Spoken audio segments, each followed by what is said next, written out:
White dials, a little less popular than your black or even your blue dial. They tend to lean dressier and have a larger visual impact, and sometimes they're just more of an acquired taste. But I love creamy white dials. They are delicious and I want to eat them. So in this video, we're gonna look at 3 of my favorites that I've come across recently, all from the affordable end of the spectrum. Hey guys, I'm Max and this is Watch Crunch. Watch Crunch is a modern platform for talking watches. It's free and we're building an utopia for watch nerds tired of old school forums. So come join us. At the $300 level, we have the BOLDR Venture. BOLDR is an outdoor-centric brand making robust watches with an adventurous aesthetic. The Venture is a line that comes in many flavors, and this one specifically is called the Wayfarer. The first thing that separates the Wayfarer is the texture dial. It's got a gritty, sandy texture with a subdial at the 9. At first, you might think that's sub-seconds, but upon closer inspection, you realize it's actually a 24-hour counter. What for? Well, imagine if you're like cave exploring underground. It may be beneficial for you to know whether you're in the AM or the PM when you're not being exposed to a lot of sun, much like a Rolex Explorer 2 would do. The case is bead blasted titanium. Yeah, you heard that right, a titanium watch for $300. It gives off a darker tone and provides a really nice contrast to the lighter dial. And the case has a unique shape that ends in almost like lug hoods at either end. The diameter of the watch is a wrist-friendly 38 millimeters, but retaining a 20 mil lug width. And it's got a thickness of just 12.5. But I have to say this watch doesn't really hide its height very well, feeling just a bit tall on my wrist. My other complaint is that the strap wasn't stellar, so I've replaced it with a rib NATO from the Strap Tailor. This is actually a new design that we're working on together. It's not released yet, and you guys will be the first to know when we get it out on the market.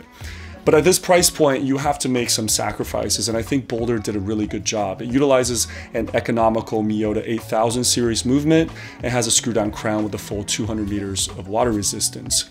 A true weekend warrior type of tool watch. And what I love about BOLDR is that they have a really strong brand identity, despite being a micro brand. And maybe it's because my mind immediately goes to Boulder, Colorado and the granola people that hail from there, but I can see myself like rolling up some dirt trail with a 4x4 and pitching a tent with this watch on. For $400, let's step up to a relative newcomer, Kuoe, hailing from Kyoto, Japan. You might recognize this design as a World War II field watch, and you'd be right, it is called the Old Smith. So obviously the question is, why not just buy a Hamilton instead for around the same price? Well, consider this like a dressier Japanese take on the field watch. Compared to like a khaki mechanical, this 35 mil case is fully polished and just feels more solid and has tighter tolerances than your average Hamilton. The classic proportions continue with a 12 mil thickness on the case, and it's attached to an Italian leather strap. And that strap terminates in a signed double deployment buckle, finishing that dressy package. If you thought your Hamilton was a little too sporty for the suit, well, Kuoe's got your back. The dial is this creamy white with a subtle matte texture, and the dial furniture is applied and raised. There's a healthy use of faux patina here, and the sword-shaped hands are paired with a lollipop second hand. The watch is fitted with the NH38 from Seiko. It's an automatic movement rather than, the mechanical Hamilton that we just talked about, and it's protected by a screw-down crown providing 100 meters of water resistance.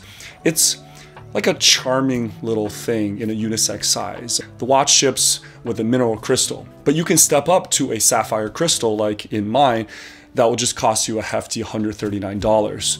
I remember buying like sapphire glass for my Seiko mods for under $50. So this is probably my biggest complaint, that it costs so much to go sapphire. So next we'll examine the delicious Lorier Astra. But before we do so, do me a favor guys, drop a like for this video, subscribe if you enjoy these more budget-friendly reviews.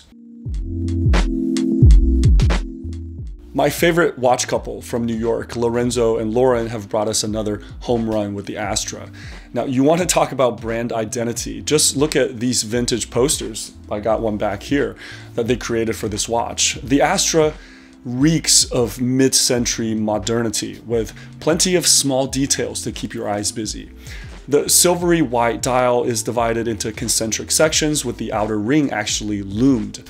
That dial also has a crosshatch pattern, and everything down to the font is vintagey and nostalgic. Graceful dolphin hands are matched with a lollipop second hand, but here I wish they would have just finished off the hand with the circle rather than putting the little stubby end at the end.